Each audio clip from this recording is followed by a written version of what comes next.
Ahí estamos. Bueno, buenas tardes a todos, todas y todes. Es un placer que seamos tantas y tantos inscriptos en este cuarto diálogo entre libros sobre políticas sociales que coorganizan el Grupo de Trabajo Interdisciplinario de Derechos Sociales y Políticas Públicas de la UBA y que nos abriga con tanto cariño con la parte técnica y organizativa también el área de la carrera de Ciencia Política y el Instituto del Conurbano de la Universidad Nacional de General Sarmiento. Hoy vamos a compartir un diálogo muy especial, un diálogo que tiene un recorrido también muy especial entre Vivir de Prestado, Deudas, Pobreza y Derecho, de Emilia Shishman, y La Otra Ventanilla, Judicialización de Conflictos Sociales en Argentina, cuyas voces, por lo menos en los dos primeros bloques, van a ser las de Pilar Arcidiácono y Gustavo Gamayo, pero sabemos que muchas y muchos de los autores están presentes aquí compartiendo este espacio y la verdad que estamos muy, muy, muy alegres de que haya sido una convocatoria tan grande y tan diversa. Eso nos tiene particularmente atentos y atentas a que este diálogo pueda ser no solamente el diálogo entre los libros, sino también el diálogo con quienes han puesto a disposición su tiempo para acompañarnos. Quiero agradecer especialmente a María Ignacia Costa y a Carlos Jiménez que están aquí haciéndonos la parte técnica y ayudándonos para que este Meet funcione. Bueno, mi nombre es Karina Kalkstrej, yo soy parte del DCPP y docente en la Universidad de Buenos Aires, y he estado de los dos lados de la ventanilla de este proceso de diálogos que tiene como objetivo tratar de saltar los límites, pero también explorar los campos de posibilidad que nos da trabajar en investigación, que nos da trabajar en investigación en políticas sociales y que nos lleva muchas veces a encerrarnos en un diálogo entre semejantes y sabemos que lo que más nos enriquece es mirar a quienes nos acompañan en estos caminos de investigación, pero que están trabajando posiblemente cerca, pero en otras claves, y creemos que el encuentro de hoy cumple con absolutamente todas esas condiciones. Voy a hacer primero y rápidamente la presentación de Pilar, de Gustavo y de Emilia en términos más formales de sus currículums. Bueno, Pilar Arcidiácono es doctora en Ciencias Sociales, magíster en Políticas Públicas y licenciada en Ciencia Política por la UBA, es investigadora del CONICET y codirectora del grupo de CPP, profesora regular de Sociología Política en la carrera de Sociología en la Facultad de Ciencias Sociales de la UBA y en distintos posgrados en todo el país. Su campo de trabajo son las políticas sociales no contributivas en Argentina, la provisión de bienestar, las relaciones entre Estado y sociedad civil y lo que nos convoca hoy, los procesos de judicialización de políticas sociales desde la perspectiva de la sociología política. Vamos a tener también hoy la voz de Gustavo Gamayo, también doctor en Ciencias Sociales, magíster en Políticas Públicas y licenciado en Sociología por la UBA, cofundador y codirector del DCPP. Gustavo es profesor regular, titular de Sociología Política en la carrera de Sociología, adjunto de Teoría Sociológica en la carrera de Ciencia Política en la Facultad de Ciencias Sociales de la UBA, es profesor del doctorado de Ciencias Sociales de esa misma casa de estudios y de la maestría de Derechos Humanos en la Universidad de Lanús, entre otros posgrados, y se especializa en el estudio de políticas de provisión de bienestar en Argentina. Y hoy tenemos el enorme honor y el placer de compartir el espacio con Emilia Shishman, que es licenciada en Sociología por la UBA, magíster y doctora en Ciencias Sociales por la Escuela de Altos Estudios de Ciencias Sociales y París 7, respectivamente. Es investigadora del Centro Nacional de Investigación Científica adscripta al Centro Maurice Halbach, y su obra explora las economías populares y particularmente los usos del derecho y la relación entre la ciudadanía y el Estado. Hoy queremos proponerles como hilo conductor de este diálogo, y agradeciendo a Emilia, a Gustavo y a Pilar el tiempo que vamos a compartir, queremos proponerles la metáfora de un viaje. ¿Sí? Pensábamos en la previa, un viaje que puede ser en tren y en subte, pero lo que vamos a ver es cómo Vivir de Prestado y La Otra Ventanilla aparentemente parten de estaciones y de cabeceras de una misma línea ferroviaria o de subte diferentes, pero una de las cuestiones que creemos y esperamos que este diálogo genere es el encuentro en una especie de estación central. Vivir de Prestado parte de una estación que está en el corazón del complejo habitacional Suárez, en una zona que es borde, frontera, porosa de la ciudad de Buenos Aires, y que Emilia nos va a traer con elementos que son muy, muy afines a la sociología, a los estudios etnográficos, a una mirada que va desde el territorio hacia la construcción de tramas de sentidos, y nos va a traer muchos bordes y muchas periferias para dialogar. Y La Otra Ventanilla, que es un grupo que parte de la otra punta de esta línea ferroviaria, una obra colectiva, coral, que posicionábamos en todo caso cerca de tribunales o de retiro, para pensar esta metáfora, va a partir de estos espacios, de la juridificación de los conflictos sociales, del rostro judicial que van adquiriendo actores y problemáticas en un abordaje que es multiactor, multiinstrumental, multiinstitucional, y sobre todo nos va a plantear una idea de multisaberes. Una cuestión, y sin querer hacer ningún tipo de spoiler de lo que vamos a charlar hoy, nos vamos a encontrar con una tensión central en este aproximarse de nuestras formaciones a ese andén central. Y la palabra que va a rondar todo el tiempo este diálogo es la del carácter performativo. Y podríamos ver la tensión, los acercamientos y las distancias entre el carácter performativo del derecho, con mayúsculas, que intenta inscribir regímenes jurídicos en territorios, grupos, conflictos, lazos, cuerpos. Pero el trabajo de Emilia y algunos de los puentes mucho más directos con algunos capítulos de La Otra Ventanilla también nos va a hablar del carácter performativo, pero en este caso de los cuerpos, los lazos, los conflictos, los grupos y los territorios para construir lo que llamamos derecho desde abajo, y ella va a trabajar como derecho vivo. La selección del libro de Emilia para este diálogo también fue un viaje que Pilar y que hemos discutido y compartido con distintos colegas, y que tiene que ver con esto, ¿dónde dialogamos? ¿Con quiénes dialogamos? ¿Dentro o fuera de qué? Dirá algún capítulo allí de La Otra Ventanilla. Vamos a establecer diálogos dentro de un campo disciplinar.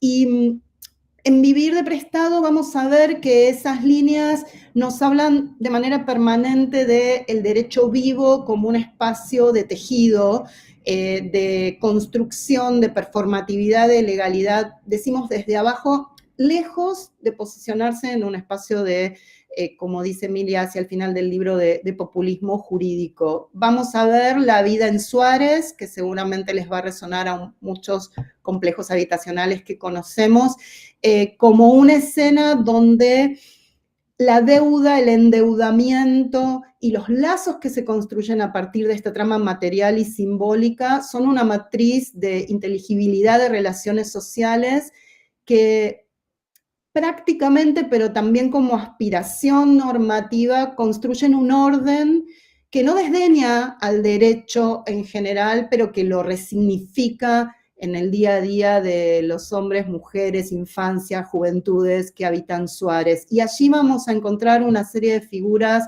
Invitamos con mucho afecto, nos hemos vuelto fans del libro de Emilia, a que lo lean, a que lo recorran, porque allí la etnografía muestra la mejor de sus facetas, y nos vamos a encontrar con frases que son súper potentes y que seguramente Emilia va a traer, como expresiones como la familia no es gratis, la idea de qué es ser un allegado o allegarse en la cohabitación del espacio, cuál es el rol del cuidado, cómo la familia que Providencia estalla como concepto frente a la idea, por ejemplo, de parentesco locativo, y cómo se va construyendo un orden que aporta previsibilidad en la incertidumbre, y que ese orden tiene muchos y casi todos los elementos que se le pueden reconocer a una forma de construir derecho. Y ahí el encuentro con La Otra Ventanilla,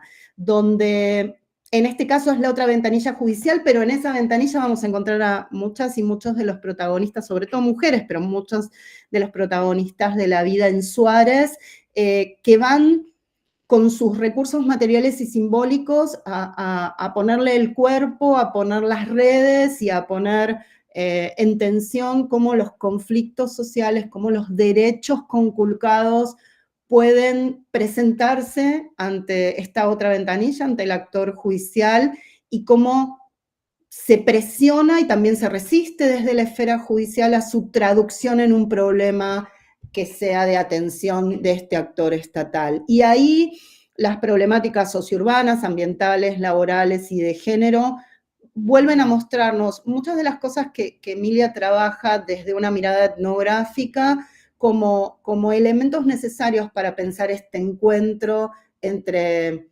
vivir de prestado y la otra ventanilla, repertorios de acción colectiva, actores intermediarios, alfabetización judicial, movilización legal y por supuesto, cuál es el rol del Poder Judicial en esta nueva ola de judicialización, la presentación de remedios judiciales y en la otra ventanilla tiene un lugar privilegiado y ahí encontramos un puente, un diálogo que esperamos que en el tercer bloque sea el centro de la conversación, con la mirada que nos aportan los autores que problematizan el tema del hábitat alrededor de la idea o el problema de la cuenca Matanza-Riachuelo. En las dos obras tenemos al derecho y a los derechos como horizonte, ¿sí? Partiendo desde diferentes estaciones, llegando a un lugar donde podamos dialogar sobre metodologías, sobre límites, pero sobre todo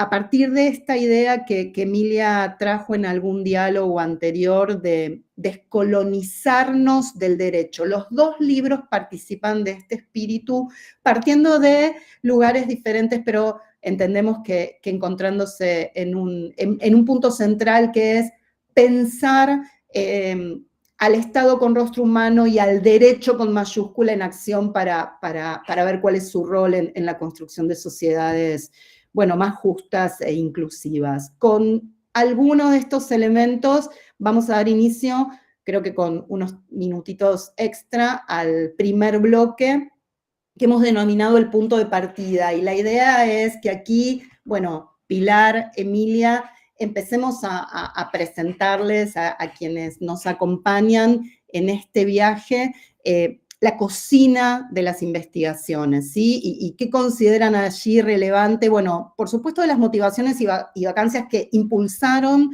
esta obra colectiva o la obra de Emilia, el trabajo etnográfico de Emilia, cómo definieron los abordajes, cómo definieron el corazón de estas investigaciones, con quiénes dialogaron o qué conversaciones les permitieron tejer estos capítulos, estas obras, qué resistencias en ustedes y en el campo encontraron, y por supuesto, cuáles fueron los principales retos metodológicos y cómo los enfrentaron. En este primer bloque, Pilar y Emilia van a tener 15 minutos cada una, que yo voy a marcarles con alguna anticipación cuando están terminando. La idea sería que bueno, como la otra ventanilla es conocida en muchos casos y por otros no, hagamos, Pili, una presentación primero de la otra ventanilla y después de tus 15 minutos le damos la palabra a Emilia para que nos cuente cómo fue la construcción de Vivir de Prestado. Te paso la palabra. Bueno, gracias, Cari, por esta, no solo por esta presentación, digamos, hermosa y cuidadosa, de integrar. Bueno, nos sacaste en gran parte, ya está dicho un montón de cosas. El trabajo de integrar los textos que está detrás de este armado, ¿no? Por engancharte en hacer esto. Realmente, muchísimas gracias. Como decía Cari, por ahí me repito en algunas cosas. Bueno, la idea de diálogo es una idea esforzada, digamos, porque efectivamente es mucho más fácil hacer una presentación de un libro, hablar solo, ¿no? Más formato monólogo. Bueno, efectivamente es más exigente para nosotros. Esta idea la venimos trabajando y digamos, craneando e empujando con la carrera de políticas sociales bueno, con Ignacia Acosta a la cabeza de la Universidad General Sarmiento y nosotros como equipo UBA. Y digo una cosita, Cari, también me meto en algo de la introducción, pero digamos, hubo 3 diálogos previos, por eso ese es el cuarto, eso es obvio, pero que vamos a estar compartiendo estos días como para volver a estas piezas que están grabadas, ¿no? Revalorizar también lo que hicimos, digamos, los diferentes diálogos que supimos construir en este tiempo. Sabemos que acá hay gente de diferentes profesiones, disciplinas, vimos el Excel, digamos, hay trabajo previo, y la idea es genial porque es expandir no solo al campo académico, sino al campo de los decisores, de los operadores, de los activistas, digamos, de distintas personas interesadas en el campo de lo que es, digamos, los derechos, voy a decirlo de alguna manera, y en mi caso particularmente en el campo de lo que a nosotros nos interesaba, que era la judicialización de los conflictos sociales. No fue fácil, Cari adelantó algo de esto, no fue fácil encontrar un libro que maride con la otra ventanilla. Queríamos hacer ese maridaje, no era fácil. ¿Por qué? Porque nos esforzamos siempre en buscar un libro que tuviera más o menos que fuera contemporáneo, no era un libro de 2016, digamos, tenía que ser contemporáneo. En ese recorrido y en esa búsqueda, reconozco que yo fui insistente y pesada con muchos y muchas. Le agradezco, creo que está por acá conectada, ya no veo quién, pero está conectada y quién no, pero le agradezco a una de las autoras, a Leticia Barrera, que me impulsó, digamos, juntar este libro de Emilia con nosotros, libro que ya me había presentado en algún momento, también creo que está por acá, Luisina Perelmiter, amiga y compañera de trabajo diario, y la verdad que fue un hallazgo. Fue un hallazgo enorme, es hermoso el libro, no puedo dejar de decir lo que es hermoso, es precioso, y que todos estos días compartimos la lectura con Cari, con Gustavo y con varios del libro de Emilia, y que es un placer leerlo, la verdad que hay que decirlo, cuando un libro es tan lindo de ser leído. Pero entonces era difícil encontrar. ¿Y por qué era difícil encontrar? Porque en realidad lo que nos planteábamos era un desafío de encontrar un libro que venga a problematizar la cuestión de los derechos y en nuestro caso, insisto, la intervención judicial, pero particularmente los derechos desde las ciencias sociales y no de una mirada estrictamente jurídica. Se nos presentaban muchos libros, compilaciones o libros, digamos, distintos libros, pero que no tenían la particularidad o la mayoría de los que surgían eran de autores y autoras de la otra ventanilla que después vamos a nombrar, pero que son un montón de compañeros y compañeras, porque como dijo Cari, es una obra polifónica, digamos, no es una obra como la diferencia es importante. El libro de Emilia es producto de un trabajo individual, nuestro trabajo nada que ver, es un trabajo colectivo y es un trabajo que fue conversado, dialogado, que fue charlado entre nosotros. Después no me van a dejar mentir, hay varios acá y la idea es en el tercer bloque que hablen, que agarren el micrófono y puedan conversar. Entonces, yo conocí a Emilia particularmente y muchos de nosotros por el primer capítulo, creo que es el primero, ¿sí? El de la ronda de mujeres. Es un tema que se usa, digamos, yo le comentaba a Emilia, circula por la política social, porque la cuestión de estas mujeres que conocen los circuitos, ¿no? Que tienen estrategias ya muy desarrolladas, saberes muy desarrollados que los comparten, a los cuales recurren permanentemente para, justamente, por ejemplo, reclamar subsidios habitacionales, que es uno de los temas del libro que compilamos con Gustavo, La Otra Ventanilla. Esa ocupabilidad de las mujeres en estos, y tan trabajado por el campo de los feminismos y los estudios de género, es un tema que ya nos resonaba. Pero el resto del libro, bueno, fue una gran novedad y una gran sorpresa. Así que agradezco que me lo hayan presentado. Decía al principio, en términos de diálogo, que no es una comparación desde ya, ¿no? Es algunas cosas que cuando lo leíamos nos resonaba. Uy, esto está muy parecido, acá llegamos a un momento totalmente diferente al de Emilia. Bueno, ese fue un poco el trabajo y el laburo previo. Efectivamente, nuestra obra es colectiva, junto a un montón de autoras y autores de distintas disciplinas, muchos de ciencia política y sociología, mayoritariamente, de distintas universidades. Esto me parece importante, sobre todo en nuestro contexto, universidades mayoritariamente, creo que en un 95%, universidades nacionales, muchos de nosotros y muchas investigadores del CONICET. Es decir, es un libro que es posible también por trayectos formativos de investigación sostenidos en el espacio de lo público. Y nuestra excusa era juntar algo que veníamos viendo, que había un conjunto de personas que trabajaban, venían metiendo la cuchara, metiendo ahí sobre distintos tipos de judicialización, ¿no? Distintos temas, distintas áreas, distintos derechos, pero que venían preocupados por la judicialización de conflictos sociales en la Argentina.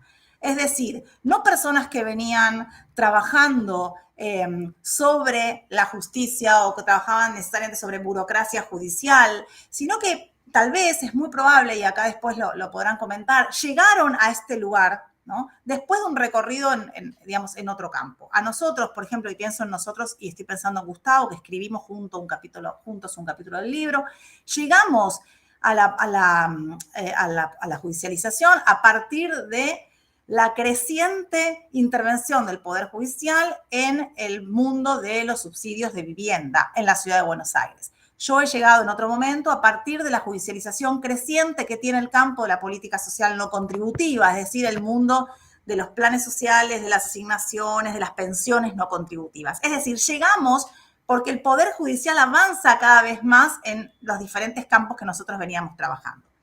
Entonces, digamos, había dos cuestiones que a nosotros, digamos, que creo que como grupo nos conectaban, nos movilizaban y ahí empezamos a juntarnos. Uno tenía que ver con lo que llamamos juridización de las relaciones sociales. No me quiero poner, digamos, excesivamente pesada con los términos, pero digo, para que tengamos en cuenta un proceso de denominar en clave de derechos, si ni siquiera pienso que sea el derecho positivo, denominar en clave de derechos cuestiones que antes no eran llamadas como derechos, ¿no? Que es muy común en muchos campos, ¿no? En el campo escolar, lo vemos en el campo de la salud, es decir, expectativas, ¿no? Organizadas en función de la idea de un derecho, como ordenador, como lenguaje legítimo, como lenguaje de disputa, como, digamos, algo que no era llamado de esa manera y empieza a ser más allá, y acá sí creo que juntamos con algo de lo que plantea Emilia, más allá de que esto sea escrito o no, positivizado o no, ¿no? Digamos, ya en sí mismo eso era un tema de preocupación, un tema, digamos, de interés para el campo de nuestra investigación. Pero después estábamos, digamos, permanentemente mirando, investigando, tratando de llegar a alguna información sobre lo que ha sido esto que llamamos en el texto, a lo largo del libro, o en la introducción, enmarcamos de este lado, una nueva ola de judicialización de conflictos sociales. Que justamente coincide con el deterioro de las condiciones sociales, con la falta de respuesta de distintos poderes ejecutivos a determinados campos de política pública, que no es propiedad solo de Argentina, exclusividad de Argentina, que hay otros países de la región que obviamente también tienen una trayectoria judicializadora, pero que Argentina realmente, digamos, es importante en términos de cantidades y en términos de peso la marca que va dejando el nivel de judicialización que tenemos. En conflictos sociales, es decir, despejo acá otros rostros de la judicialización sobre los cuales el libro en todo caso se mete y después voy a decir con qué, pero digamos, particularmente con este rostro. Un rostro, digamos, que tiene que ver con el campo de la protección, ¿no? Un campo que tiene que ver con la reparación, un campo que no estamos romantizando en el texto, justamente, y me parece que es importante, hay una mirada crítica, una mirada, digamos, que muestra distintos momentos, además, digamos, hay mucho de eso, hay mucho de ciclos, ¿no? Hay mucho, estoy pensando, bueno, creo que está por acá también, en el trabajo de Gabriela de la Mata, digamos, hay mucho trabajo que también tienen investigadores e investigadores que pueden ya mirar largo alcance, ¿no? Digamos, que no están mirando solo un momento, que pueden mirar un buen ciclo. Entonces, estamos viendo un contexto, una judicialización creciente en un país, y ahí pensaba permanentemente cuando leía el texto de Emilia, nosotros vemos una cantidad de institucionalidad, de oferta súper amplia, un montón de activismo societal, organizaciones, ¿no? Que no es necesariamente lo que nos quedamos cuando estamos viendo el texto de Emilia. Bueno, eso de última, Emilia, me lo podés, digamos, confirmar o no, después sí, ¿no? Sí, pero digamos... quedan 5 minutos. Ah, estoy pésimo. Bueno, yo creo que me merezco un poquitín más. Entonces, digamos, vemos muchísima institucionalidad, vemos ofertas, vemos instituciones del propio Poder Judicial, del propio Ejecutivo, ofreciendo acceso a la justicia. Vemos mucho Estado, esto no quiere decir que las cosas funcionen bien, pero vemos mucho de eso. Y entonces vemos intervención judicial en distintos campos, en educación, en temas de, bueno, acá en el libro no, pero en temas de vacantes, en temas de educación inclusiva, en temas sociourbanos, que copa muchísimo la atención del libro, en temas ambientales, que también está presente en el libro, sobre todo estoy pensando con los trabajos que están vinculados con la cuenca Matanza-Riachuelo, bueno, en términos de salud, previsional, los campos que veamos, la justicia está interviniendo diciendo cosas muy, muy diferentes. Y efectivamente expandiendo los límites de lo justiciable, ¿no? Digamos, ¿qué es aquello que se puede presentar y qué es aquello que no en el campo de la justicia y de los tribunales? Yo diría después que además toda esta movida, esta nueva ola judicializadora también interpela nuestra actividad académica como investigadoras e investigadores. Puedo dejar esta pastillita por ahí, pero digamos, pensando sobre todo en que nosotros también nos fuimos reformulando en ser amicus, en participar en indicadores, estoy pensando en el trabajo de Laura Arroyo, de Laura Pautasi, en indicadores de causas judiciales, de cumplimiento de causas, en ser peritos, bueno, no sé, digamos, en distintos formatos que tienen que ver con participar en el proceso de judicialización como investigadores e investigadoras. En cuanto a la metodología, este trabajo tiene un montón de baterías de técnicas, de análisis de fuentes secundarias, de observaciones. Es muy variado porque las personas vienen con marcas de propia investigación, son investigadores con mucho recorrido, ¿no? Entrevistas, manejo de estadísticas públicas, de registros administrativos, con lo complejo que es conseguir información en el campo del Poder Judicial, y esto es un tema que acá tampoco lo voy a poder abordar, pero que lo dejo también planteado con la dificultad, la opacidad con la que nos encontramos en general, por lo menos nosotros, estoy pensando en el trabajo que hicimos con Gustavo, para, digamos, construir algunos datos, ¿no? Entonces, en todo caso, digamos, hay algunas cosas muy, digamos, que coincidimos con Emilia, esa distancia del formalismo, ella habla permanentemente de derecho vivo, ¿no? Que surge desde abajo. Nosotros estamos hablando de derecho en acción todo el tiempo en la obra, ¿no? Digamos, se plantea esta discusión, aquello que se pone a rodar, incluso con las sentencias. Las sentencias son para la obra que nosotros juntamos, son un punto de partida, no son un punto de llegada, ¿no? Son aquello que se abren un proceso, no cierran nada. Y esto me parece que es interesante, tal vez después lo retome Gustavo.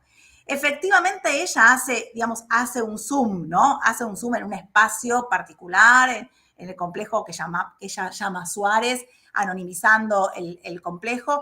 Nosotros partimos de otro entramado, ¿no? Insisto con esta idea de muchas ventanillas estatales, de muchos actores, ¿no?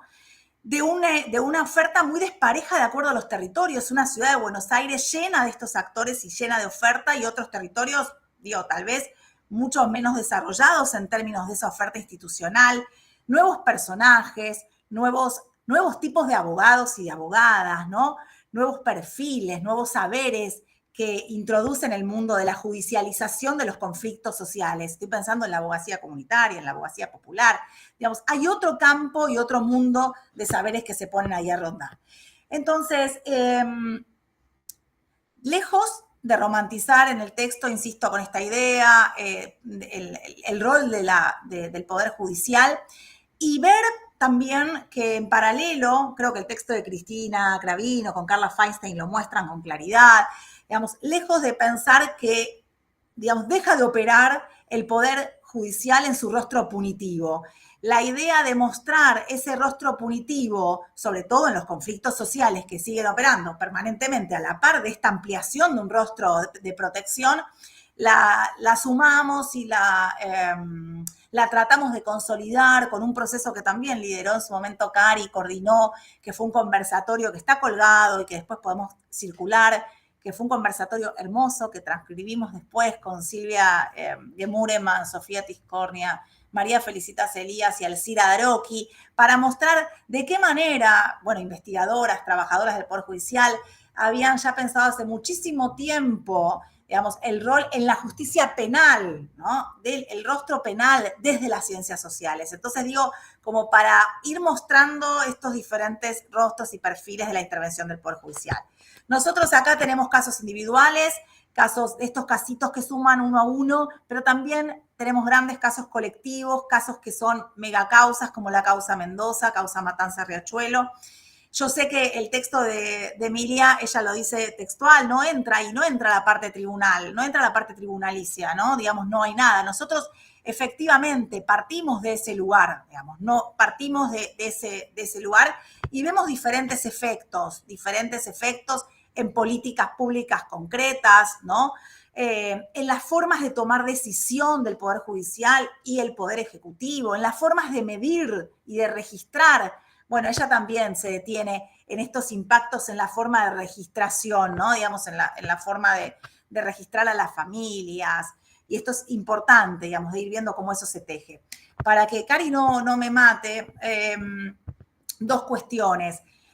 Creo que sí es importante que tanto nuestro libro, y en general me corro del libro ahora, las investigaciones de nuestro grupo de investigación, particularmente, estoy pensando, y el texto de Emilia, muestran una parte de la historia argentina. Yo no me acuerdo si es textual o no, pero ella habla de este momento donde se quiebra el binomio de, creo que dice algo así, Emilia, si no después me corregís, vivienda propia y trabajo estable, ¿no? Nosotros, este tema está permanentemente dando vuelta en las investigaciones y en este caso la investigación de qué sale a plantearse en el Poder Judicial, distintas formas de acceder al bienestar, distintas formas de litigar y de tratar de correr la intervención estatal, la intervención del Poder Judicial en nuevos campos, ¿no? En el mundo de programas sociales que son relativamente nuevos, en el mundo de también poblaciones que plantean nuevos derechos, que corren a las prestaciones universales, que van corriendo a este estado permanentemente, nuevas necesidades, nuevas poblaciones que pujan por ser reconocidas. Digamos, permanentemente está esa historia, ¿no? Esa historia de qué pasa cuando la protección además no es garantizada por el clásico esquema del trabajo asalariado y son otros formatos, otros principios de justicia, otras formas de acceder legítimamente al bienestar la que se disputan, ¿no? Y esto está permanentemente, creo que los dos libros en eso sí están, digamos, muy unidos, ¿no? Digamos, de un Estado que de alguna manera está interpelado en nuestro libro más directamente, en el caso del libro de Emilia yo creo que mucho más indirectamente, pero de redefinir esos límites, ¿no? Entre aquello que puede ser legítimamente reclamado, aquello que no, y esto me parece central. Y lo último, que me parece que, digamos, en los dos casos hay una propuesta que cuestiona representaciones, digamos, dominantes del derecho, ¿no? Nosotros la hacemos disciplinar, decimos, venimos, algo bastante textual, digamos, venimos a disputar el monopolio del saber jurídico sobre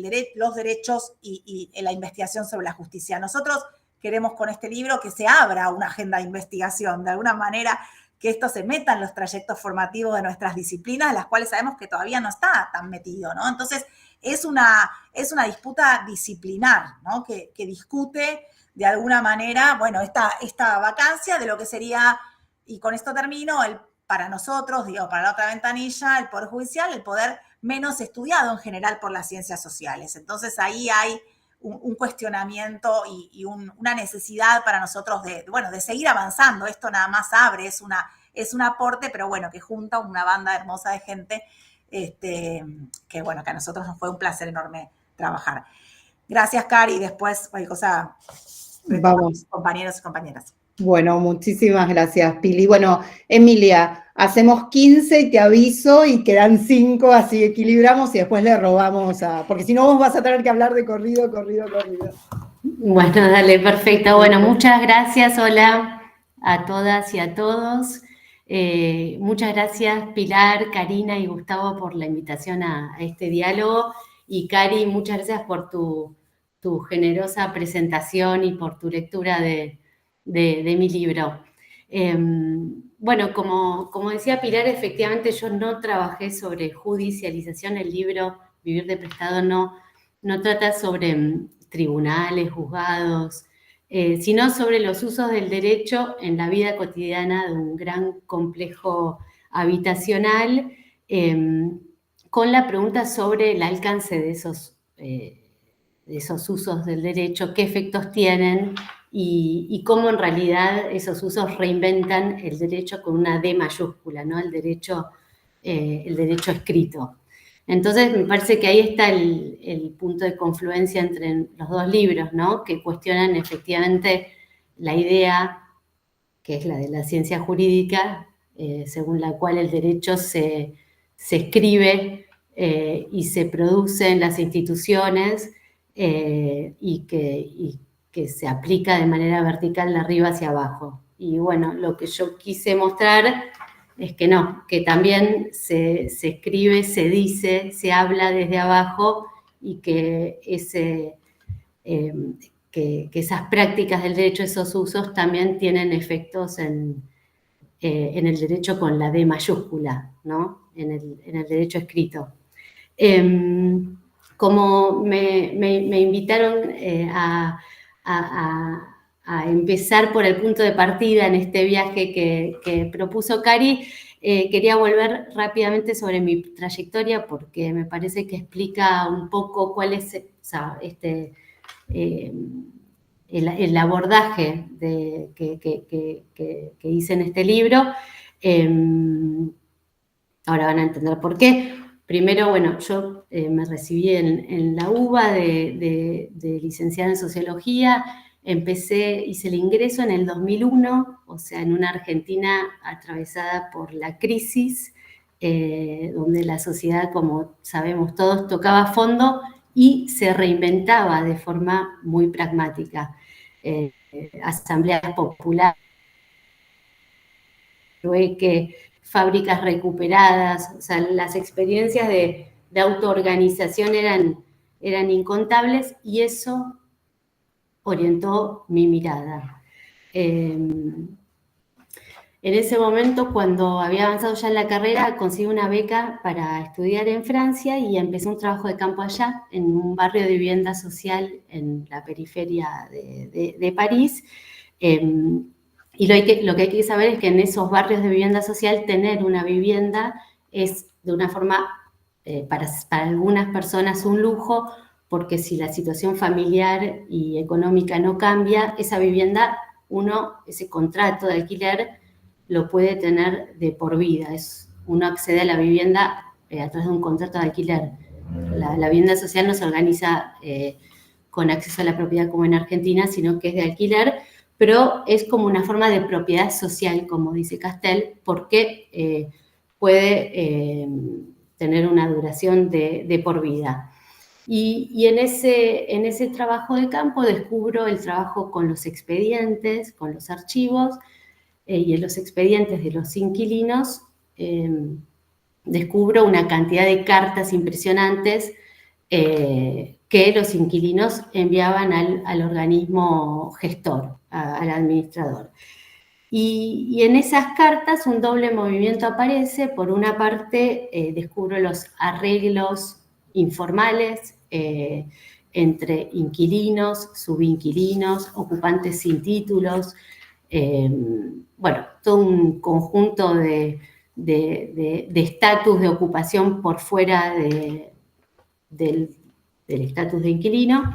Y por otra parte, descubro también toda una cantidad de pedidos de reivindicaciones dirigidas al organismo gestor para legalizar esos arreglos o para traducirlos en alguna forma de contrato o en alguna forma legal.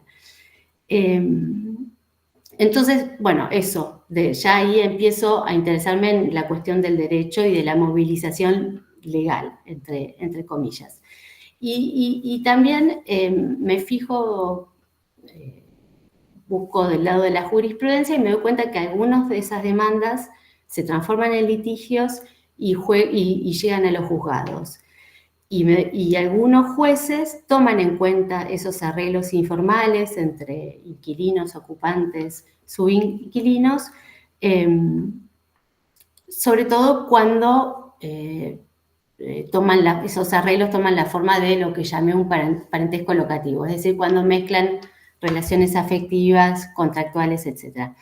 Bueno, ahí nace una de las cuestiones teóricas que va a guiar mi trabajo de campo en el conjunto Suárez, que es la de la relación entre las normas y las prácticas. Es decir, la de saber si la acción social o la actividad social se limita a interpretar reglas formales establecidas en el Congreso, en los tribunales, en las instituciones formales, o si la acción social misma es la vía a través de la cual la legalidad se construye. Es decir, si el derecho se aplica de manera vertical desde arriba o si la fuerza de las prácticas también desplaza los límites de ese derecho y actúa sobre la legalidad. Esta cuestión va a ser central en el trabajo de campo en Argentina. Otra cuestión central va a ser el tema de la descripción, de la escritura. El libro está lleno de relatos, tiene una forma muy narrativa. Cuando empecé la carrera de sociología, yo pensé que uno leía mucha teoría en ese momento en la carrera en la UBA y pensaba que en realidad la investigación no tenía sentido si uno no podía transmitir de manera clara, crear informes claros que los entrevistados o nuestros interlocutores pudieran entender. Entonces, ahí también hay una idea de poder escribir y que que nos lean quienes nos ayudaron a hacer esta investigación, digamos. Que sea un texto accesible al público, digamos, a un público no experto. Bueno, entonces empecé la tesis con estas preocupaciones en la cabeza. Quería volver a Argentina, estaba en Francia, quería volver a Argentina, estudiar la vida económica informal, ¿no? de un barrio popular y la producción de sus marcos jurídicos. Y quería romper con la idea según la cual en los barrios populares solo hay clientelismo, ilegalidad o extralegalidad, y mirar cómo, digamos, en esa misma informalidad se produce derecho, se producen ciertos marcos jurídicos que permiten regular las relaciones económicas, familiares, etc. Me acuerdo que en el momento, ya lo dije en otra ocasión, un colega argentino me dijo que era ridículo trabajar sobre los usos del derecho en los barrios populares, como si la vida en esos barrios se redujera a la informalidad, etc. Y ahora, retrospectivamente, pienso que finalmente esta ida y vuelta entre Francia y Argentina, digamos, tuvo efectos heurísticos que investigué en Francia con una mirada argentina, me permitió ver toda la informalidad que hay en esos barrios de vivienda social franceses, y volví a Argentina con algunas preocupaciones, digamos, más de la teoría social francesa sobre el derecho, lo cual me permitió también romper con algunos prejuicios, ¿no?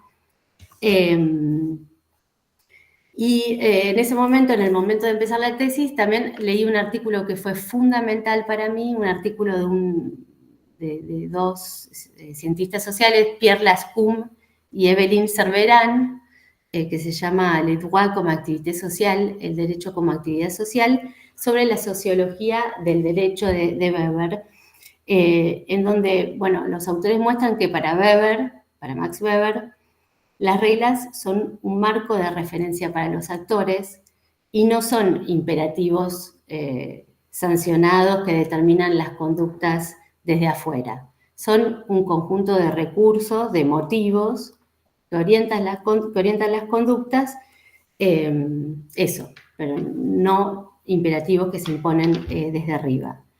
E incluso Weber fue más allá de esto cuando escribió, y lo voy a citar, perdón por el academicismo, que dijo que una vez que la ley se vuelve familiar para los actores, puede ser que su sentido inicial, pretendido por sus autores en el Congreso de manera más o menos unívoca, caiga en el olvido o en desuso por un cambio de significación. ¿Qué estaba sugiriendo Max Weber? Que las normas y las prácticas mantienen una relación recíproca y circular. Y esto es lo que me interesaba a mí mostrar en esta tesis. Ahora sí, pero, digamos, teniendo en cuenta de que esos actores y esas prácticas son también las de los sectores populares. Ahora sí entro un poco más en el libro. Entonces, el libro trata sobre la vida económica en este gran complejo habitacional y sobre las formas de usar, pensar, movilizar o contestar el derecho en ese lugar. Por fuera, entonces, de las instituciones. En este barrio, como en muchos otros, sobre los cuales seguramente muchas y muchos de ustedes trabajan, las deudas son un dato estructural y la inestabilidad es inmensa. La incertidumbre se despliega en dos direcciones. Por una parte, en la dirección de las relaciones interpersonales, sobre todo familiares, y en la dirección de las relaciones con el Estado, con las dependencias estatales. Y entre esas dos direcciones, entre esos diferentes tipos de relaciones, están las deudas. Y en el horizonte de las deudas siempre la eventualidad de la violencia. Una violencia que se puede ejercer desde arriba, como se puede ejercer o se ejerce concretamente desde abajo, ¿no? Y bueno, y lo que muestra el libro es que para evitarlo, para estabilizar las situaciones, los pactos, los arreglos entre la gente, las formas de tenencia en las viviendas, el derecho toma para la gente una existencia central. Entonces, cómo se vive, cómo se dice, cómo se habla, cómo se construye el derecho en ese contexto, al ras del suelo, al ras de sus usos, ese es el hilo del libro, hilo, digamos, que va tejiendo diferentes relatos con diferentes materiales, ¿no? Diferentes tipos de materiales de campo. Observaciones, más o menos participantes, conversaciones, exploración de expedientes, sobre todo los expedientes del Instituto de la Vivienda, de cartas también a las autoridades, trabajé mucho sobre las cartas a Cristina de Kirchner, y de archivos personales. Entonces, bueno, eso, el libro tiene un montón de relatos sobre economías populares, sobre la economía de la intermediación, que es muy importante, todos los tipos de actividades de intermediación que ejercen sobre todo las mujeres para con el Estado, pero también en los barrios.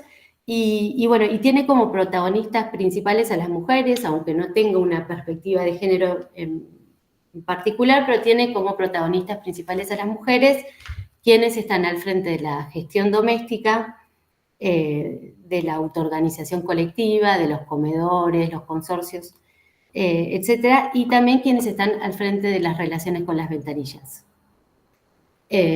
Bueno, ese es un poco un panorama de cuáles fueron, cómo llegué, con qué preguntas llegué a este trabajo de campo y bueno, cuál es el hilo del libro. Ahora, no sé, Cari, si querés que... Quedan 5 minutos de tu tiempo, así que bueno, con esos 5 minutos después pasamos al otro bloque, las preguntas, empezás vos y después sigue Gustavo. Perfecto, ¿querés que, entonces, directamente a dónde llegué, cuáles son los resultados? Exacto, perfecto. Dale. Bueno, ¿a dónde llegué? ¿A qué estación llegué?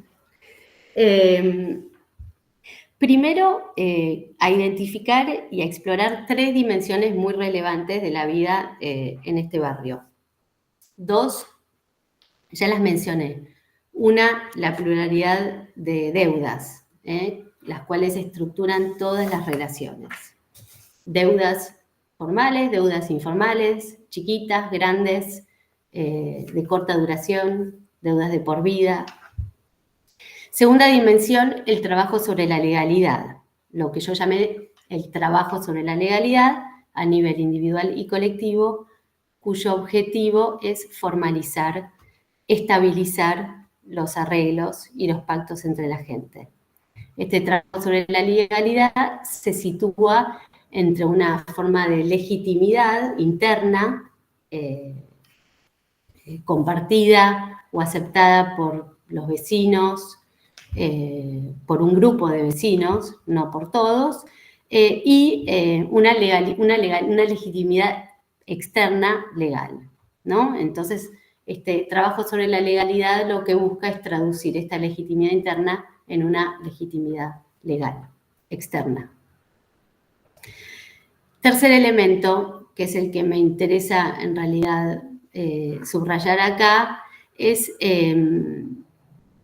la idea muy fuerte en este barrio, como en muchos otros barrios populares, de cuidado y de responsabilidad.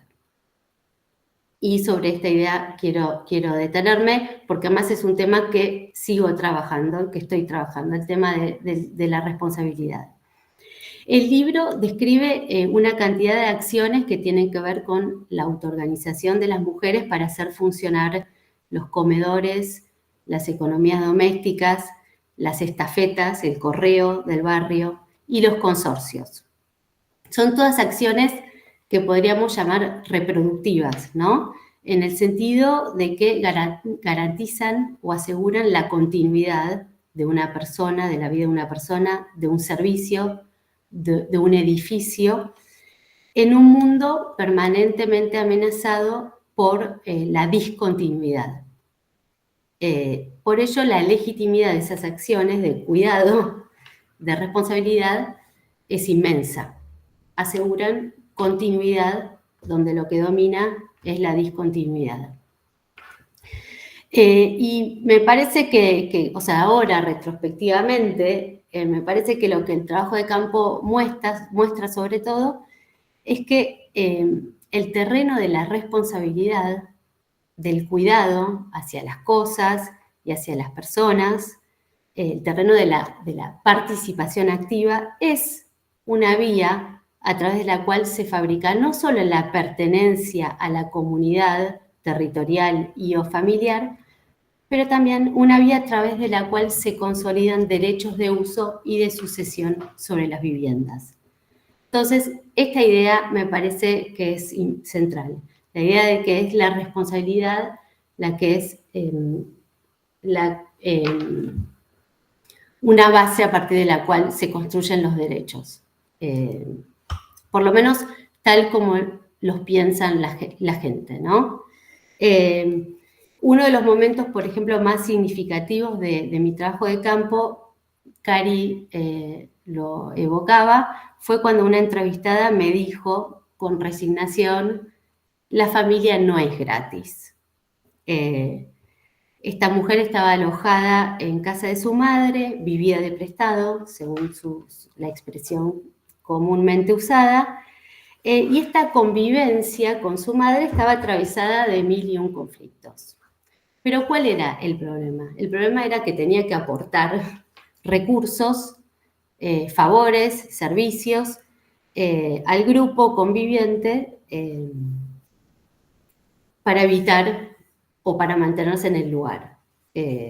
Sin aportes, sin ayuda, sin participación activa, sin cuidados, no había solidaridad, ni redistribución de recursos posibles. Entonces, lo que este caso, como otros, me hicieron, ¿cómo se dice?, descubrir, es que más que el vínculo biológico, es el hecho de actuar como pariente, de hacerse cargo, es decir, de asumir una responsabilidad familiar, de compartir gastos, lo que define los contornos de la familia y que determina luego quién tiene derecho a heredar la vivienda. Entonces, muchos casos en los que una deuda de cuidado se saldaba al momento de la sucesión dando beneficio a un vecino o a un familiar que había justamente que se había hecho cargo del cuidado del titular de la vivienda.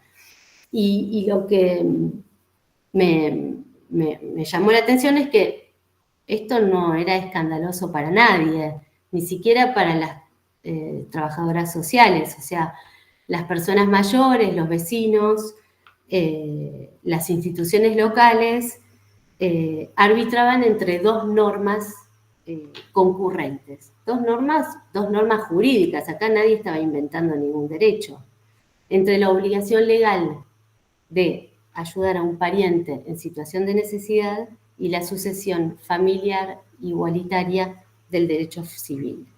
Entonces, para ellos, un pariente que no era capaz de hacerse cargo de un familiar enfermo o de un familiar mayor, perdía la condición de heredero.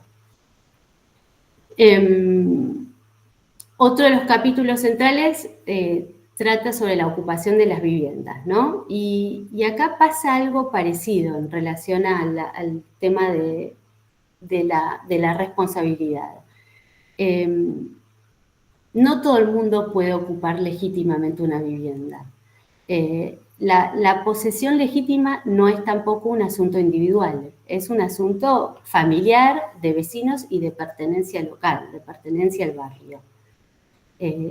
Aquí también, quien necesita y ocupa en permanencia, o sea, de manera permanente una vivienda, que cuida el pasillo, que colabora con los vecinos, que paga las expensas comunes, se convierte en un ocupante legítimo que va a lograr juntar todos los papeles necesarios y los testimonios para mandar expedientes completos al Instituto de la Vivienda y logrará regularizar su tenencia.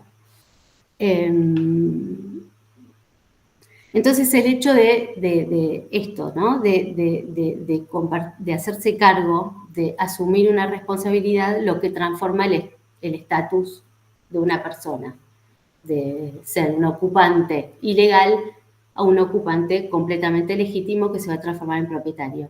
Lo mismo pasaba a nivel de los consorcios y del derecho de la propiedad horizontal. O sea, ¿quién puede participar de las asambleas de propietarios? No era el que tenía un título de propiedad, o no solo, sino que un inquilino que participaba de la vida del edificio, que tenía las cuentas, que llevaba las cuentas, que era tesorero, pero que seguía siendo inquilino, o incluso ni siquiera ocupante sin título, tenía voz y voto en la asamblea de la propiedad. Bueno, en fin, entonces esto es lo que a mí me fue interesando. Esta idea de que el concepto fundamental en estos espacios no es ni el de familia ni el de propiedad, sino el de obligación recíproca y el de responsabilidad, ¿no? Y es esto lo que va creando, lo que provoca derechos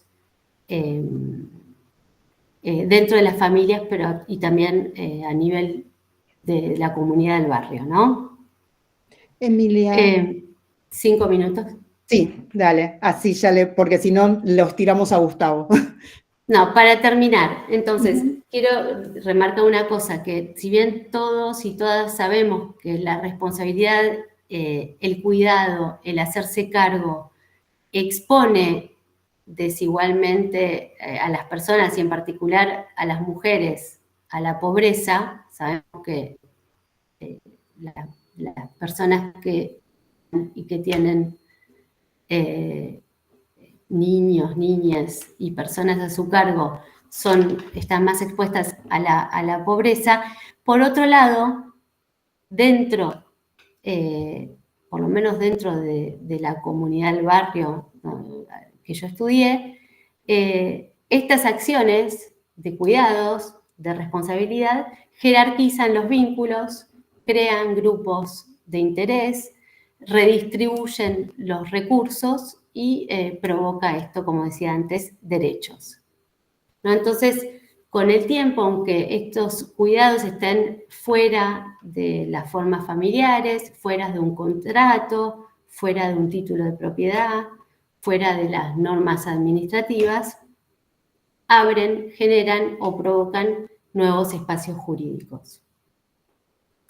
Y el capítulo, el primero del que hablaba Pilar, sobre las rondas de las mujeres por las ventanillas, deja en claro que estos espacios jurídicos no son una referencia efectiva, sino una construcción cotidiana, ¿no?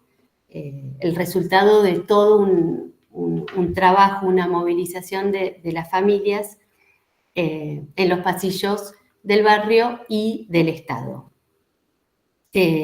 Allí me parece que en estos circuitos que las mujeres hacen por las ventanillas, pero también en las cartas que escriben a las autoridades, se ve el vínculo entre esta socialización del derecho y a través del derecho dentro del barrio y la construcción de una conciencia política, de una conciencia de los derechos que da lugar a reclamos y a una reivindicación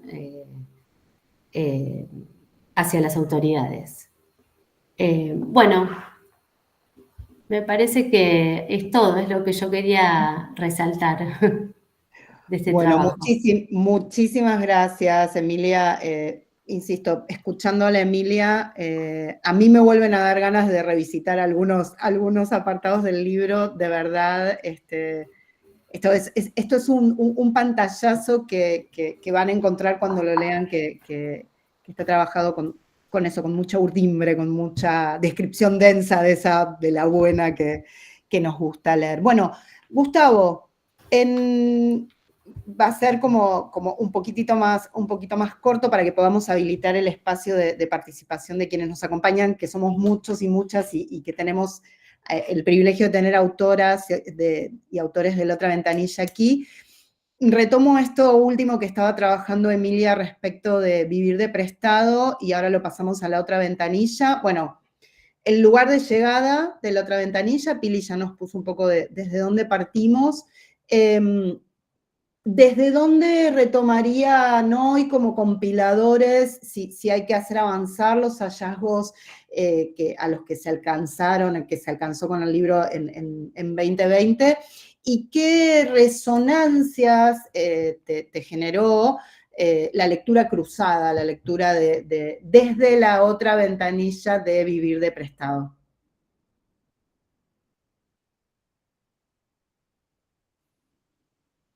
Gracias, Karina. Muy buenas tardes a todos y todas que se encuentran en la sala. A Emilia, con quien tuvimos el gusto de compartir la lectura, Pilar, Ignacia, y también quisiera mencionar a Luciana Noceto, Gabriela de la Mata, Laura Pautazzi, Laura Arroyo, Cristina Cravino y Leticia Barrera, que fueron las que vi en la sala, que son miembros integrantes de La Otra Ventanilla con distintos capítulos que integran la obra. A ver, primer asunto, creo que Pilar lo mencionó, nosotros partimos de un momento pesimista, ¿no? Frente a lo que se veía años atrás de cierta euforia respecto del enfoque de los derechos y la judicialización, como ese proceso político de intento de construir una suerte de mundo perfecto, igualitario y demás. Más bien, todos los que nos involucramos en esta investigación estamos leyendo un proceso con restricciones y alcances mucho más limitados, lejos de ciertas lecturas romantizadas que había en un momento, y también conllegadas por múltiples trayectorias, es decir, que vienen procesos de investigación y de formación que no son estrictamente los mismos, con la preocupación en todo caso sobre la efectividad de esto que enuncian los derechos, pero también con los procesos asociados a la disputa en los tribunales, ¿no? Y que tienen que ver con reurbanización, con subsidios habitacionales, con la mega causa Mendoza, digamos que es muy difícil de clasificar por su dimensión, ¿no?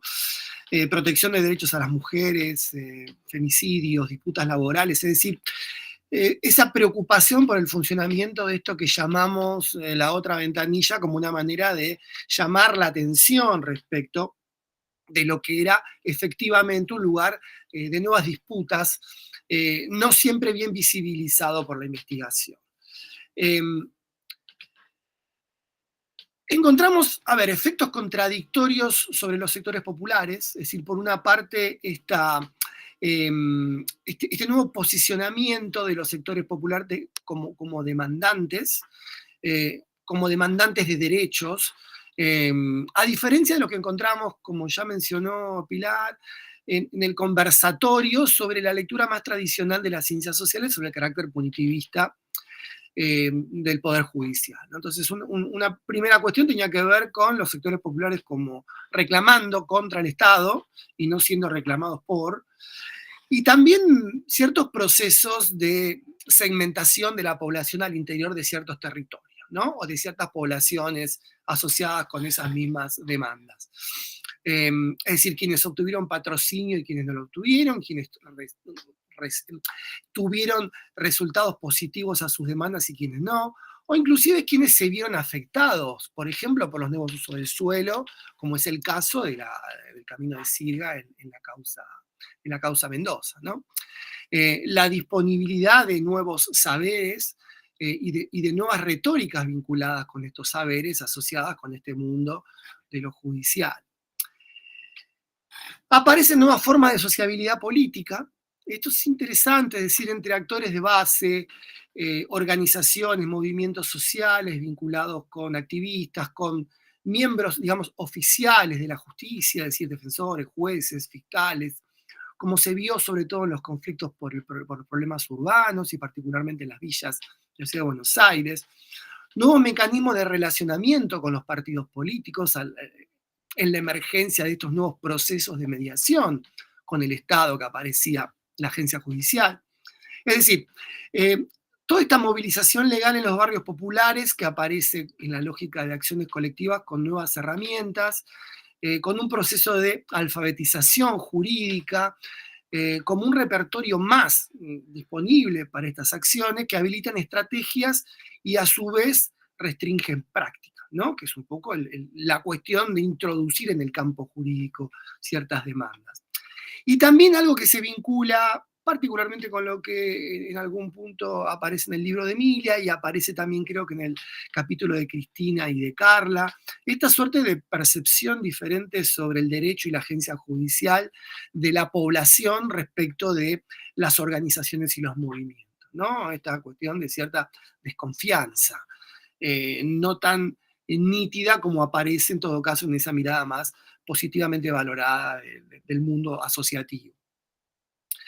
Aparecen legados en la institucionalidad, es decir, las intervenciones políticas sobre muchos de los barrios estudiados, sobre muchos de los territorios, aparecen nuevas presencias e instituciones estatales, nuevas ventanillas, podemos decir, utilizando el título del libro, ¿no?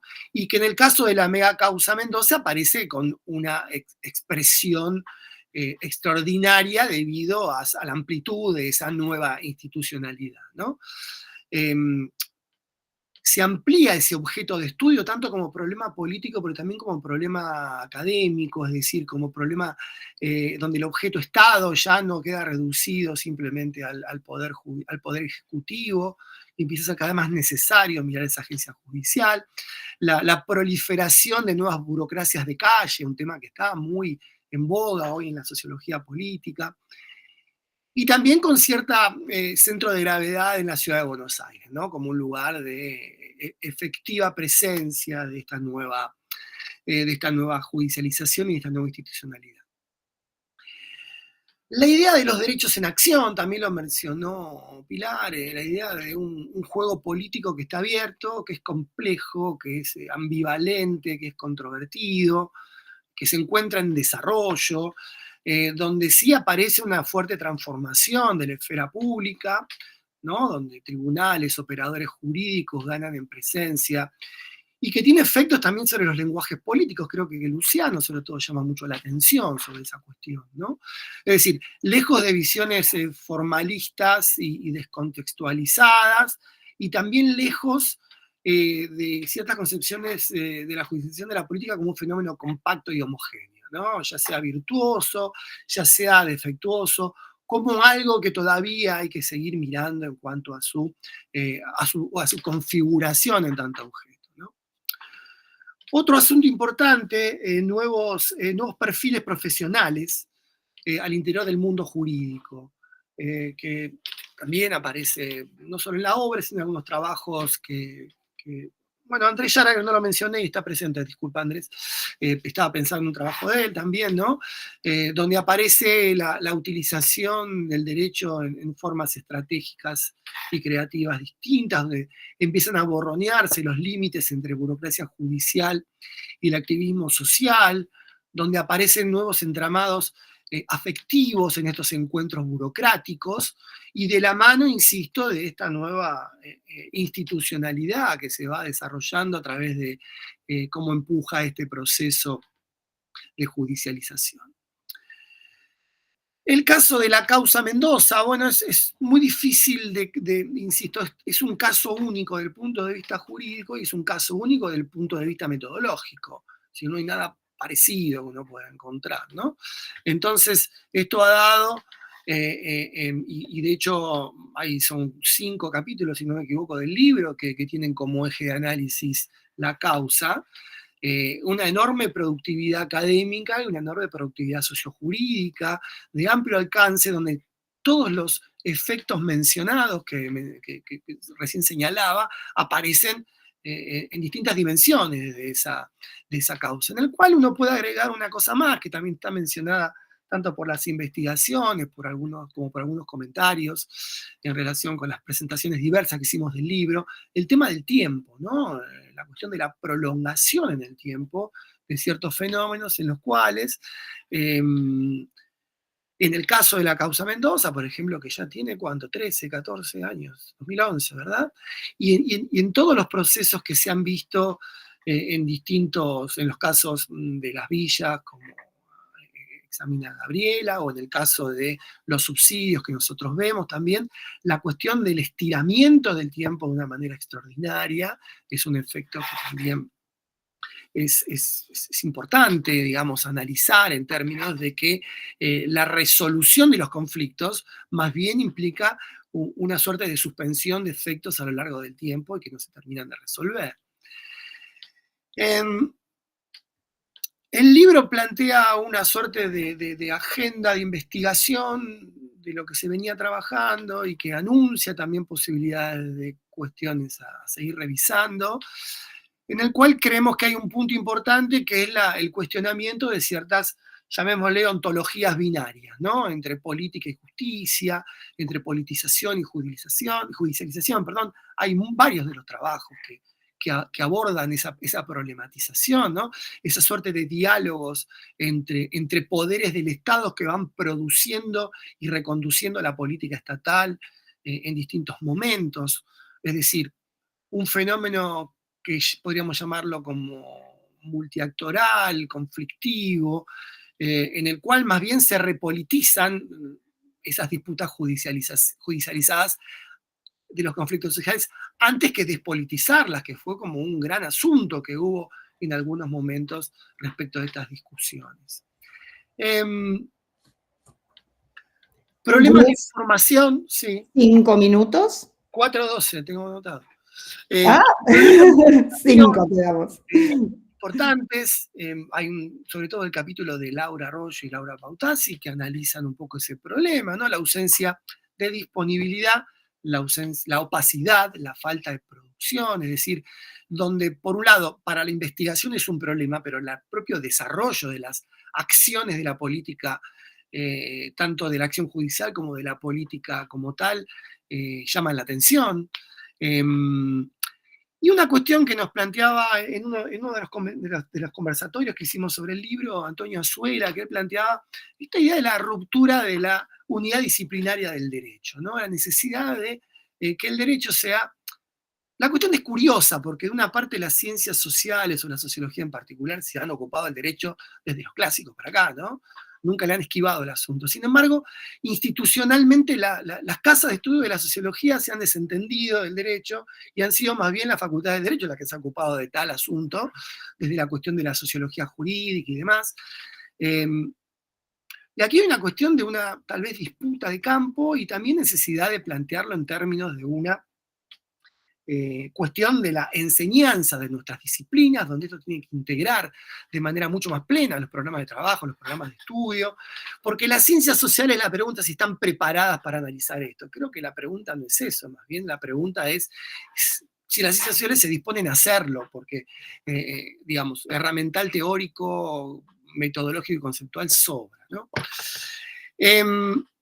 Por último, para terminar, hay en la agenda, digamos, un crecimiento exponencial de los temas de litigio en salud, que no han ingresado, por ejemplo, en la otra ventanilla, de los temas de cuidado, lo mencionó Emilia hace un momento, es decir, de todos los problemas de internación domiciliaria vinculados con los seguros y demás, los problemas de educación inclusiva.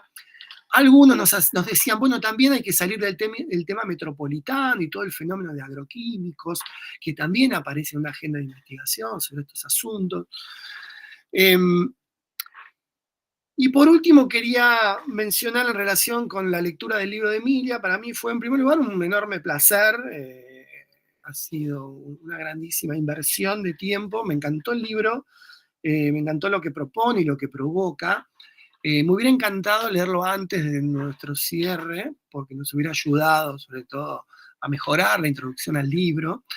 Hay algunos trabajos que tienen una cercanía, algunos capítulos me refiero, de la otra ventanilla, que tienen una cercanía con el punto de vista de Emilia, pero creo que hay una cierta adyacencia en relación con la manera de ver el problema, ¿no? Es decir, uno tendería a pensar que hay una suerte de sentido común cargado de juridicidad, y que creo que la mención que vos hacías de Weber era justo una que yo me había marcado en tu trabajo, ¿no? Donde no tiene nada de contradictorio, sino más bien como cierta reposición de algunas categorías que se recolocan en función de unas necesidades propias, por afuera, en todo caso, de la intervención de las agencias judiciales. Y de hecho, vos mencionás ahí, y yo lo decía hace un rato, Emilia, la cierta mirada hostil sobre la participación judicial en los conflictos al interior del barrio, ¿no? Entonces creo que es una gran interpelación y una gran contribución, en todo caso, para la sociología, que es en todo caso lo que nosotros venimos abogando en estas conversaciones respecto de la necesidad de poner en el centro del problema y no en un costadito el asunto del derecho en el marco de un proceso de extraordinaria juridización de las relaciones sociales, y que otra cosa estudia la sociología que no sean relaciones sociales. Acabo de ver que entró Cecilia Godó Ferez también, la saludo y la menciono como también integrante del libro. Me sonó la alarma, así que en este mismo momento dejo la palabra. Muchas gracias por la atención. Muchísimas gracias. Bueno, ¿qué podemos decir de la perfección nórdica de Gustavo Gamayo y el manejo del tiempo? No podemos decir nada de nada. Gracias, Gustavo, y también, sobre todo, gracias por este establecimiento de estos puentes y de estos diálogos más concretos con nombres y apellidos. Como siempre estamos un poco pasados, no hay webinario que no se pase de los tiempos planteados, así que creo que estamos muy bien. Sí nos interesa fundamentalmente porque, salvo por alguna situación particular, el público permaneció fiel a las exposiciones. Queremos abrir ahora este tercer bloque que planteábamos al principio, donde, bueno, nada, con algo de orden y con intervenciones, si les parece, de tipo reflexivas, o si hay preguntas para Emilia, para Pilar o para Gustavo, abramos el espacio de la otra parte del diálogo. Voy a tomar este término de Gustavo, de los diálogos adyacentes, de quienes están aquí compartiendo este espacio, sean reflexiones, reacciones, pensamientos que se puedan sumar a este viaje que hemos propuesto. Ahí yo sé que Nacha me iba a dar una mano, pero si quieren podemos abrir micrófono o nos ponen su nombre en el chat y nosotros les damos la palabra para no hablar todos juntos. No sé, Nacha, si vos tenés ahí alguna mano levantada, que yo no las puedo ver. Cari, por ahí invitar, bueno, vos lo mencionaste, sí, está. Invitar a los autores. A los autores. Porque, bueno, insisto, era diferente, sí. Lo habíamos conversado con Emilia, es diferente un texto de autoría individual que un texto que es de muchos, ¿no? Y muchas, así que, nada. Sí, bueno. Para nuestra parte, digamos, más que que abrir, compartir espacio. Por supuesto. No sé, ahí Gustavo decía que está, bueno, está Andrés. Cecilia. Sí, por supuesto. No, perdón, no, claro, me acabo de dar cuenta que en el programa, en el segundo bloque, estaba integrado el tema de las reflexiones que me despertó la lectura. A vos la otra ventanilla. Bueno. No, o sea, me gustaría decir... Por supuesto. 2 palabras, pero bueno, podemos dejarlo para un poquito más adelante, después de las preguntas, como quieran ustedes. A ver, y si hay tiempo. No sé, estoy viendo autores y autoras que están aquí, Laura, las Lauras, que las veo juntas, Autas y Arroyo, no sé si está, no veo quién más está. Si quieren alguna reacción, ahí Laura, ahí está Laura Bautasi. Bueno, buenas tardes. La verdad que como dueña de casa quería dejar que las y los otros autores empiecen, pero vamos a romper el hielo. Felicitar por este diálogo, particularmente Emilia, por la posibilidad de intercambiar. Me parece que estos 4 diálogos que venimos haciendo son sumamente enriquecedores y también lo que se mencionaba al inicio, el efecto performativo de poder poner en diálogo, y parte de este conversatorio nos ha ayudado muchísimo. Así que muchas gracias, Karina, también, Cari, por este viaje que nos invitaste. Respecto de, bueno, la otra ventanilla, son partes de las cuestiones de las cuales soy parte y un gran trayectoria de trabajo en estos campos. Pero lo que me parece sumamente el libro, me sumo a las felicitaciones de que es exquisito en su armado, en su cuidado, en no reiterar, en recuperar, y que además es parte también de un trabajo doctoral y de este intercambio con una literatura que quizás por la prevalencia de lenguas anglosajonas tenemos menos posibilidades de tener esta bibliografía que vos recopilás del mundo francoparlante, y eso también me parece un valor agregado bien interesante. Allí quizás para invitar a un próximo, ojalá, intercambio de investigaciones, ya no solamente dialogar, sino cómo podemos armar en términos, y ahí ofrecemos nuestro equipo de investigación para trabajar. Me parece que hay muchas partes de que dialogan muchísimo con la literatura, que al menos desde el campo feminista llamamos autóctona de América Latina, y que sería como muy rico para complementar. Digo, al menos en mi caso, que tengo un importante interés en los temas de cuidados y en la construcción de algo que la región ha trabajado, que es el derecho al cuidado, pero como derecho humano, parte de los relatos que vos trabajás en relación a la filiación y a los mecanismos de recompensas y demás que está en el campo del derecho civil, eso ha sido una construcción feminista también muy interesante para su reconocimiento como derecho humano. Y entonces ahí me parece que hay un vínculo sumamente importante para hacer, porque allí lo que muestran precisamente, lo que las mujeres, las cuales vos acompañaste en esta etnografía durante mucho tiempo, están reflejando, tienen que ver con ejercicios de poder totalmente distintos. Ejercicios de poder que son los históricos asignados patriarcalmente en el campo del derecho privado, pero cómo ellas han ido transformando. Y aquí en el equipo hay muchísimos de los investigadores y las investigadoras que trabajan sobre las burocracias de la calle, y me parece que maravillosamente podríamos conformar a estas mujeres de Suárez como grandes burócratas de la calle, ¿no? Y esto que hay mucha literatura en América Latina sobre ese papel de las mujeres. Entonces, además de felicitarte, es una invitación, hoy no nos da para esto, pero sí para futuro, para que podamos hacer estos puentes entre toda esa etnografía construida y quizás la la militancia en torno al reconocimiento de otras esferas de este ámbito privado, como sería el caso de transformar a ese reconocimiento que ha hecho la literatura del cuidado como un trabajo hacia un derecho. Y ahí me parece que hay un link sumamente importante y ojalá tengas ganas, Emilia, al menos yo estoy muy expectante y con muchas ganas de que empecemos ese diálogo. Así que gracias. Gracias, Lau. Sí, no, fue imposible leer el libro de Emilia y no pensar, no pensarte en ese marco. Emilia, ¿querés hacer esa intervención ahora y damos tiempo a ver si alguien más de quienes están acompañándonos quiere darnos feedback? Bueno, primero, muchas gracias, Laura, y con todo gusto, o sea, acepto la invitación a continuar con este diálogo, porque además sí, el tema del cuidado y la herencia sí, lo sigo trabajando, y claro, este tema del cuidado como derecho humano no lo había pensado y completamente interesada en toda esta literatura autóctona de la que hablas, así que gracias.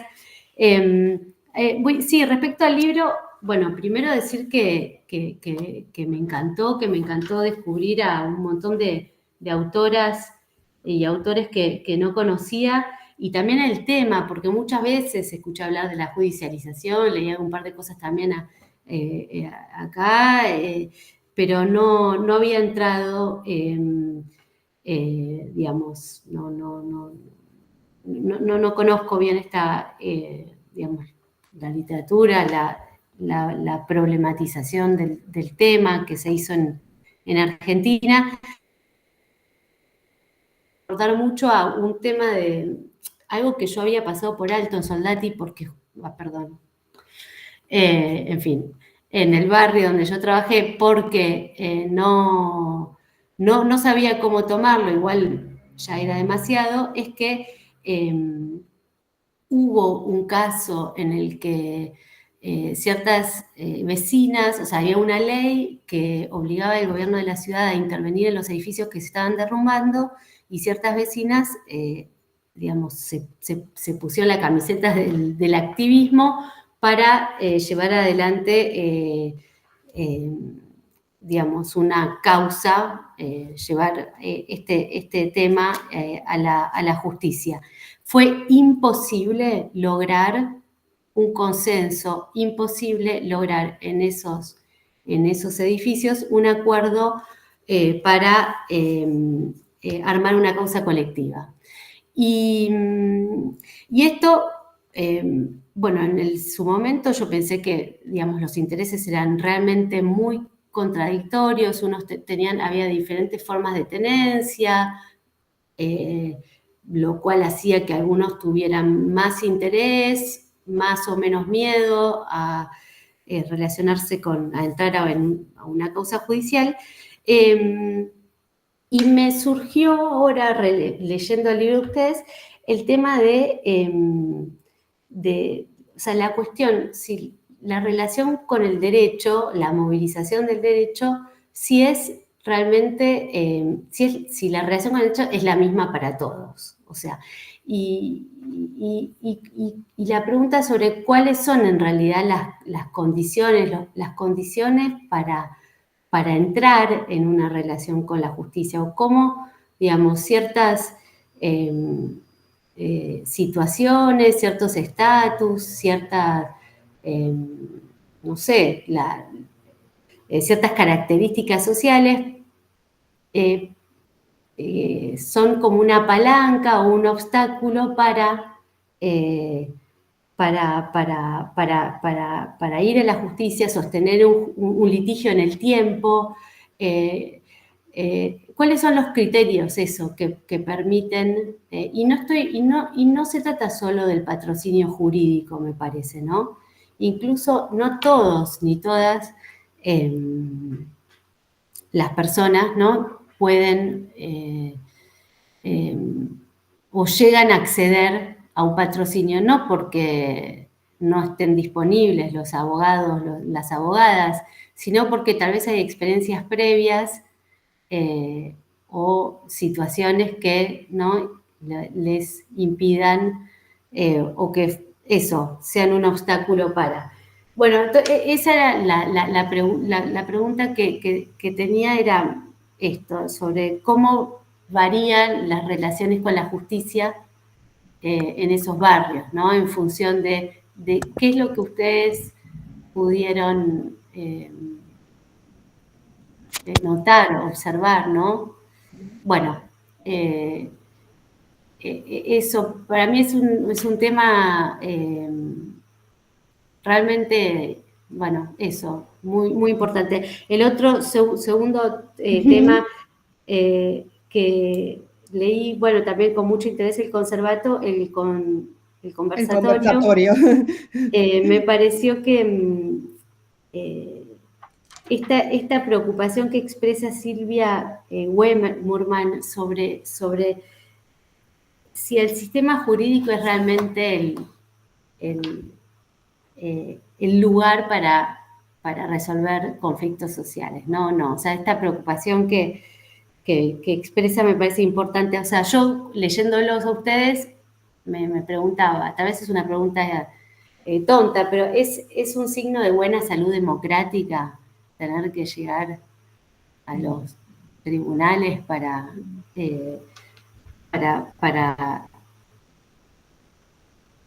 ¿no? Sociales? Pero bueno, tal vez es una pregunta que hay que superar.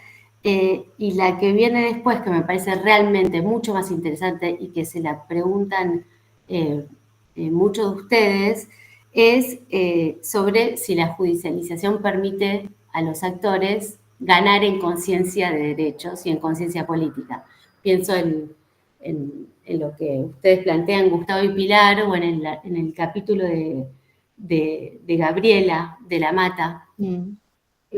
Y las respuestas a esta pregunta es sobre el empoderamiento, ¿no?, que genera la judicialización. Las respuestas que dan los capítulos no son uniformes. En el capítulo de Cristina y de Carla, ellas dicen que, yo la cito, es un aprendizaje de la subalternidad de los sectores populares respecto a la justicia, este caso los casos que ellas trabajan. Y en el de Gabriela, al contrario, se desprende una innovación en el discurso público de los habitantes, se desprenden, como también decía Gustavo, formación de alianzas entre los actores jurídicos, bueno, toda un nuevo repertorio de acción y de interacción con el Estado, que me parece que abre, digamos, perspectivas políticas y también científicas reinteresantes para seguir trabajando en estos temas. Bueno, nada, son preguntas que me generaron. Bueno, así que, un buen libro genera preguntas, ¿no? Más que, como decías, que cierres, así que eso es. Bueno, sí. Emilia, justamente tenemos 2 pedidos de participación, acabas de nombrarla, una es Cristina Gavino, que está con nosotros, y después Luciano Noceto, que también nos pidieron la palabra, así que bueno, Cristina, yo no te estoy viendo porque veo un montón de cuadraditos sin cámara, pero el micrófono es tuyo. Bueno, gracias. Muy, muy linda el conversatorio y me alegra que el libro siga circulando también, generando conversatorios diferentes. Y bueno, en particular con el texto de Emilia, que a mí me parecía como difícil también de articular, a pesar de que Emilia ya lo sabe, que le dije que me pareció maravilloso su libro. Es realmente súper, súper interesante. Y yo pensaba en este diálogo también que el libro de Emilia aporta muchísimo a la discusión sobre la propiedad, ¿no? Que ya Sola de la Cueva, que en ese clásico libro maravilloso sobre la propiedad como una construcción social, histórica, porque además justamente en los 10 mandamientos de este gobierno, que se va a firmar el 9 de julio, el primero es la propiedad, ¿no? El respeto a la propiedad como una institución única, perfecta, clara, ¿no? Y ahora se vuelven atrás hablando de judicializaciones, como hay un retroceso, por ejemplo, en todos los conflictos sobre tierras mapuches. Es impresionante, bueno, cómo se juegan además muchos intereses en la Patagonia. Hay todos los que fueron acuerdos, negociaciones, entrega de tierras como reconocimiento indígena, bueno, que ahí también, digamos, tiene que ver con la posesión, el uso, una historicidad, despojo, bueno, tiene que ver con toda una trayectoria también sobre los usos de la tierra, de la propiedad, que se parece un poco, digamos, para hacerle un puente medio extraño, con lo que vos planteás, que tiene que ver también con este derecho de uso, y que también es como, y la transmisión de la propiedad, ¿no? No solamente cómo se termina definiendo una propiedad, sino cómo se transmite, digamos, que es como un derecho rugoso, no es único, indiscutible, claro. Entonces me parece que todo tu aporte para desmitificar algo que está tan construido, no solamente ahora, ¿no? Digamos, sino la Argentina en particular. Una vez yo participé de seminarios en Brasil que discutían un poco la propiedad, y había una mesa sobre la función social de la propiedad que, bueno, si bien no generó tantos cambios del paradigma ni efectos tan concretos, pero sí estaban discutiendo juristas, sociólogos, sociología jurídica, todo un debate inmenso sobre la función social de la propiedad. Digamos, nosotros no tenemos nada, ninguna discusión de nada. Cuando se discutió el Código Civil, alguien discutió la función social ecológica de la propiedad y dijeron, no, es comunista. Bueno, entonces la borramos. Alguien que quiso defenderla dijo, pero igual es para poner, porque total no cambia nada, ¿no? El que lo justificaba.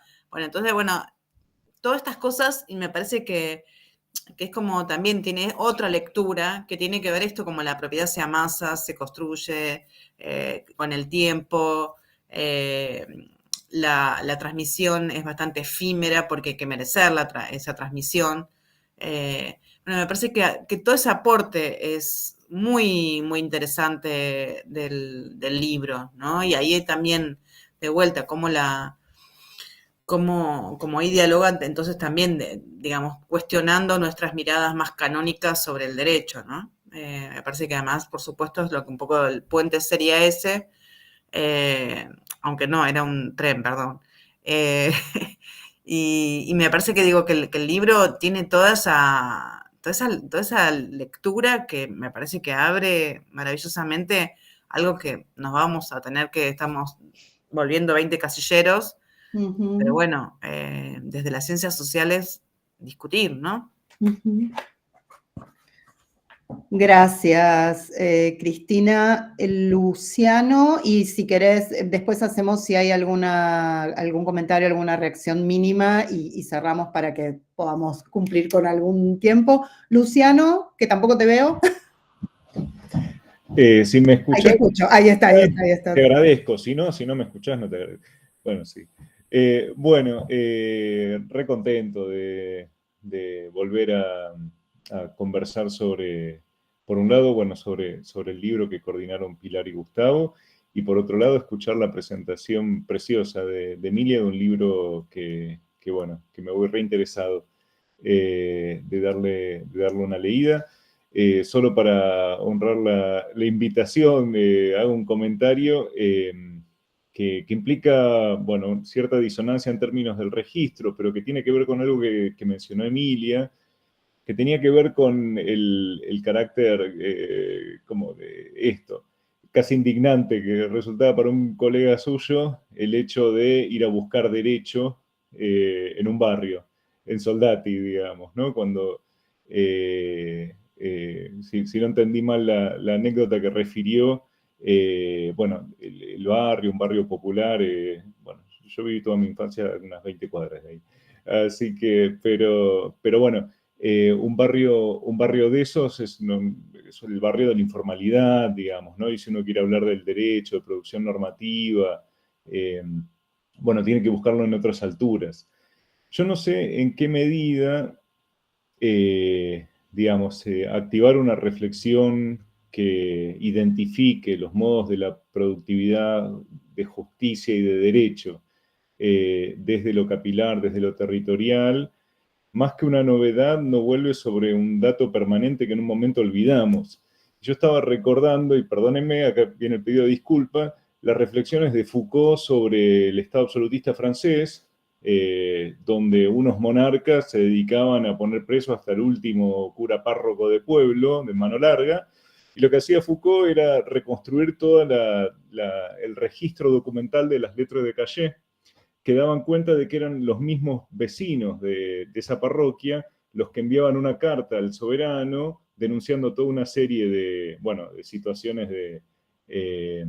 de niconaísmo, de los curas y demás, y activaban otras herramientas de la producción normativa en la Francia previa al Estado moderno, como las enquêtes o los cahiers de doléances de la Revolución Francesa, digamos, ¿no? O sea, ahí había toda una serie de formas populares de iniciativa legislativa, de iniciativas vinculadas con formas del derecho y la justicia, que pareciera que después, con un discurso autocelebratorio de la soberanía estatal como monopolio de la producción legislativa y de justicia, olvidamos. Pero lo que redescubrimos en la forma de la movilización legal, en realidad viene a dar cuenta de algo que tiene una larguísima historia, una historia incluso más larga que el Estado moderno, digamos, ¿no? Que es esta coproducción, digamos, de derecho y de justicia, que no solo involucra a las élites, ¿no? Me parecía bien interesante la referencia que hiciste al pasar, Emilia, porque me resonaron cosas que venían del siglo XIII, siglo XIV. Me pregunto en qué medida el discurso del Estado moderno no necesitó en algún punto erigir, digamos, el monopolio, digamos, legislativo y de administración de justicia sobre la base del olvido de esas otras fuentes, digamos, ¿no? Así que eso para compartir, comentario a modo también de agradecimiento por la invitación a participar. Gracias Luciano. Sí, ¿no? Está ahí esa lectura. No sé si, una última palabra, Pili, Gustavo, Emilia, si podemos despedir a quienes nos acompañan. Por mi parte, el agradecimiento absoluto. Bueno, somos muchísimos y muchísimas hasta ahora todavía, así que eso es fantástico. Gracias por la invitación también, Pilar y Gustavo, y a todo el equipo del DCPP para esto. Esto va a quedar, se va a transformar después en un conversatorio más, en un webinario más formal que vamos a circular, así que no queda aquí, queda para que volvamos a reflexionar. Karina, Ingrid Arevalo, me parece que está... Perdón, mira, justo estaba mirando, sí, a ver. Solamente, hola. Hola, ¿cómo estás? No, había puesto aplausos, no quería hacer uso de las palabras, agradecerles. Yo en mi caso estoy intentando comenzar con la elaboración de mi tesis de posgrado, y lo estoy haciendo particularmente en lo que tiene que ver con cómo se intentó hacer la política integral de cuidados en la Cámara Baja, y cómo se incorporaban los enfoques de derechos y de género, ¿no? Durante lo que fue la pospandemia. Así que me vino muy bien, porque también esta cuestión de pensar el por qué servía mi tesis y demás como aporte, hoy dijeron algo, me anoté un montón de cosas, pero particularmente esto de pensar los marcos normativos de las ciencias sociales, lo cual se me había escapado y me disparó como un montón de ideas. Así que muchísimas gracias. Igual a Pilar también, que tuvo, digamos, la deferencia de mandarme comentarios que me sirvieron muchísimo cuando me evaluó para su seminario, así que nada, eso, simplemente. Gracias. Pili, creo que habías pedido vos. Un toque. Gracias Ingrid también por el comentario, me acuerdo. Emilia mencionaba el tema de las condiciones, digamos, de dos cosas que mencionaba Emilia, de las condiciones para entrar, ¿no? Del acceso. Pensar ahí, y pienso como en términos de la otra ventanilla, de la respuesta por el lado del libro, y yo mencionaba algo, ¿no? El libro está lleno de esta cantidad de oferta. Incluso estoy pensando en la línea de la situación actual, oferta que en algunos casos está ahora también en riesgo, ¿no? Estoy pensando en los cierres de los centros de acceso a la justicia, ¿no? Temas para pensar y seguir mirando nosotros mucha atención. Pero, digamos, cantidad de oferta desde el propio Estado en los diferentes niveles de las jurisdiccionales que crea también en algunos casos esa propia demanda, ¿no? Digamos, o que moldea esa propia demanda. Y ahí creo que hay mucho trabajo en el texto sobre eso y también sobre causas, personas, grupos, que a partir de una causa se reconocen, ¿no? Reconocen violaciones de derechos y entonces aparecen otras causas. ¿Cómo se va eso concatenando en la vida de las personas a partir de la participación en una causa, ¿no? Digo, creo que ahí hay algunos trabajos que van por ese lado. Pero digamos, más allá entonces de toda la trama digamos, de toda la trama también asociativa de organizaciones, digo porque la trama en Argentina, la trama activista es importante, digamos, es una marca importante para pensar estos temas, no lo podríamos pensar, bueno, incluso nuestra universidad y otras universidades, los patrocinios jurídicos, digo, hay todo ahí un montón, ¿no? Para pensar, pero efectivamente, digamos, el libro también habla sobre que ese acceso que es desigual termina, bueno, siendo acceder o no al patrocinio, es un clivaje más de desigualdad, ¿no? Recodifica las desigualdades. Algunos grupos acceden, otros grupos en iguales condiciones no acceden nunca, no tuvieron la suerte de llegar a esa organización, a ese defensor, etcétera, digamos, es parte de lo que está ahí dando vueltas permanentemente. Es muy difícil generalizar, digamos, ¿no? Es parte de lo que se necesita más investigación empírica situada sobre aquello que el Estado, digamos, lo que se arma, ¿no? Aquello que es. Y lo mismo pensaba en la misma línea la dificultad de generalizar, pero que el libro brinda algunas pistas sobre el juego democrático, ¿no? Depende yo diría, depende de qué tipo de litigio estamos hablando. Estamos hablando de los casos individuales, todos igualitos, que es bastante poco eficiente en un punto, esa sumatoria de casos, o estamos hablando de los grandes casos que movilizan, que hay actores políticos, que es un súper repertorio de protesta, ¿no? Que cambia, incluso en el mejor de los casos, que cambia la política pública. Entonces, la pregunta sobre la democracia me parece que va muy, digamos, las respuestas en términos de efectos políticos, bueno, son muy diferentes en términos de lo que se está jugando en ese litigio y las formas. Digo, hay litigios que han abierto formas de participación política, el propio litigio, digamos. Entonces, digo, me parece que es interesante por ahí seguir trabajando desde nuestros campos en esto, ¿no? En investigaciones que van aportando rasgos que, bueno, no necesariamente son coincidentes. Por mi parte, después, nada, callarme, agradecer a todos y a todas. Bueno, esto va a estar subido, como el resto de los diálogos también, así que eso está buenísimo. Y bueno, gracias, Cari, también por todo el trabajo. Y Emilia, porque sabemos que estás en otro... Es muy tarde para Emilia. Otro clima, otro todo. Así que también agradecemos un esfuerzo familiar también, digamos, de estar casi la 1 de la mañana, pero igual quería decir otra cosa, si me permiten, y ahí me bueno, no, gracias Cris y Luciano por el comentario. Quería volver sobre esta idea de la relación con el derecho en la Francia moderna. Luciano, vos hablabas de los cahiers de doléances y las letras de cahiers, y me hace pensar a una fuente que yo, o sea, sobre la que trabajo mucho, que ya hablé de las cartas a las autoridades, las súplicas, en donde también uno, en función de la teoría que tiene en la cabeza, las puede leer de diferentes maneras, porque la gente suplica, reza. Son cartas de que son casi rezarle a la Virgen y a Cristina a veces. Y sin embargo, muchas de las categorías, cuando uno las piensa, cuando uno las analiza, son categorías jurídicas. Cristina, Cris, en tu capítulo vos hablas, por ejemplo, de las villas, la categoría de villas, que se volvió una categoría que la gente, digamos, moviliza porque está atravesada de derechos, ¿no?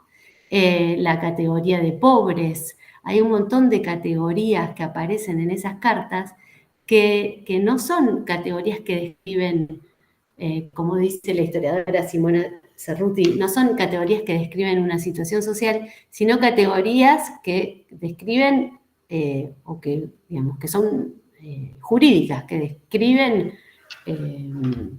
ciertos derechos.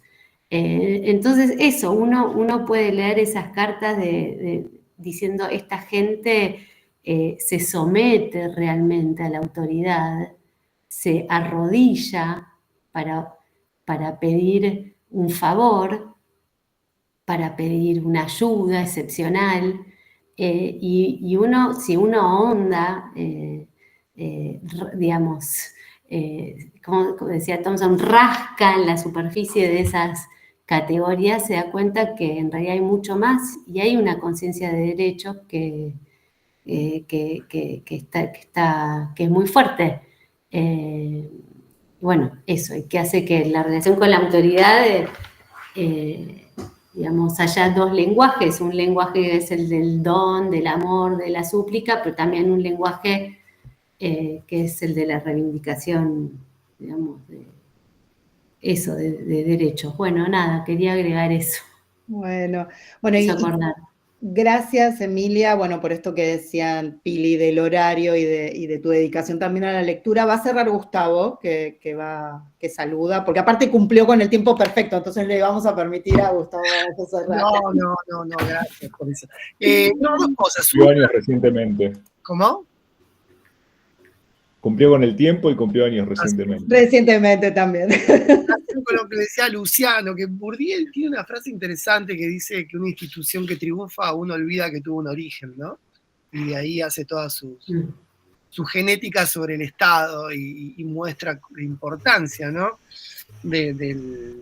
Digamos, de los juristas en esa construcción efectiva.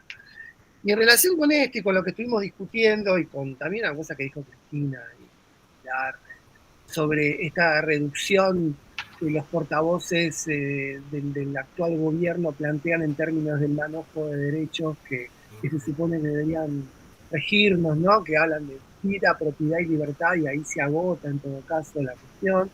Creo que también removiliza estas discusiones que nosotros estábamos viendo en un movimiento pesimista, pero que entran en otra lógica, ¿no? Porque lo que entra en discusión tal vez es la propia legitimidad de esas propias ideas que, en todo caso, se entroncaban con todo ese proceso que hemos estado analizando. Solamente eso. Y, por supuesto, una vez más, agradecer la posibilidad de haber tenido la posibilidad de leer el libro de Emilia, que me resultó una actividad extraordinaria estos últimos días. Bueno, entonces con esto terminamos. Muchas gracias. Gracias a todas, todos y todes por acompañarnos. Gracias, Nacha, Carlos, que están por ahí haciendo la asistencia técnica para que esto quede registrado. Lo vamos a editar y vamos a quedar todas y todos jóvenes, bien peinados y peinadas seguramente con la edición. Así gracias a ustedes por haber estado hoy con nosotros en este cuarto encuentro. Muchísimas gracias. Nos estamos viendo.